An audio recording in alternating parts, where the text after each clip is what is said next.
Koronte 1 ni 3 no ang poribainai kokbor sijak tongo chwng kaitoni seleng takukrok kaitoni phola gwnangrok no kok samatui ang norokno sawui manliya o swngcharni borok no kok samatui ang norokno masaka norok Kristo no poito khlai thani chwrai haikhoba chwrai rok no kok samatui ang norokno masaka ang norokno maisa rwiyai dudh se makhan chio tamni hwnba norok maisaui manyakho tabuk suda norok maisaui mayakho tamni hwnba tabuk suda norok o swngcharni borok hai khe tongkho tabuk suda norok muchulai tongkho walai tonglaikho hinkhe norok o swngcharni borok hai khe tongma klaya diba norokni bisingo bebak ang Paulni baksa ba ang Apoloni hwnwi salaikhe abo norok o swngcharni borok tongma hai tongma klai diba hekhe Apollo sabo phola sabo norokni poito khlaiui rwna bagui chwng kaitorni seleng hai simi se kaitor khlaidi hwnmani samungno simi se chwng jotono khlaio ang buphang bwsa kaikha Apollo abono twi lukha kaitor khe abono torwkha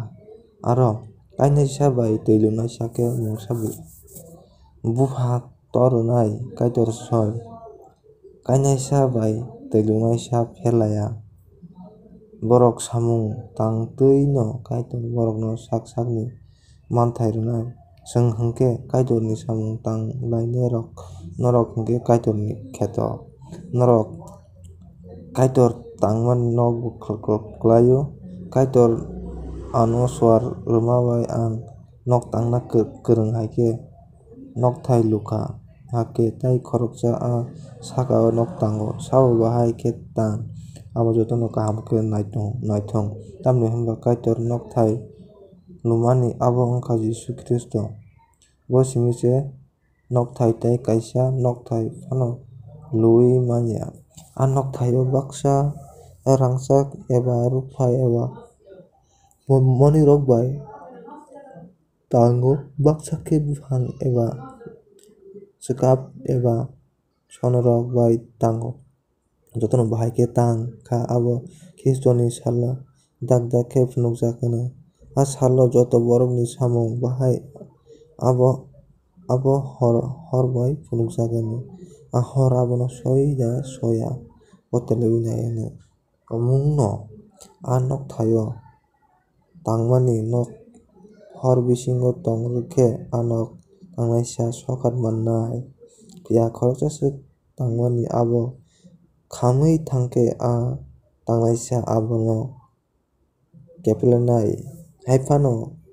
horni yakni yokma hai khe bo thangnai norok sawui manyada norok wngkha kaitorni nokthar phiya kaitorni phola norokni bisingo tongo aboni bagui khoroksaswk kaitorni nokthar swbaikhe kaitor bo bono swbainai tamni hwnba kaitorni nok wngkha kwthar phiya norok bo bini nokthar khoroksa phano lamata korothong norokni bisingo khoroksaswk phano bo o swngcharni sinai hwnwi kha chongkhe bosoi sinai wngna twikhe ya wngkrathong tamni hwnba o swngcharni borok elem hwnmani abo kaitorni thani samung nangya elem bago hai hwnwi samohai kaitorni elem gwnang rok no borokni siyan bai thwiyo kiklaio elem bago hai hwnwi sao elem gwnang rokni uansukma samung chukya hwnwi kaitor sawui mano aboni bagui borok khlaiui manmano twiwi kotor sathai kwrwi tamni hwnba bebak no norokni mangno Paul Apollo tei Peter bo norokni no o swngchar norokni no tabukni mol bai phainai mol bo norokni no thwiwi bo thangwi bo omorok bebak no norokni no norok Kristoni tei Kristo kaitorni.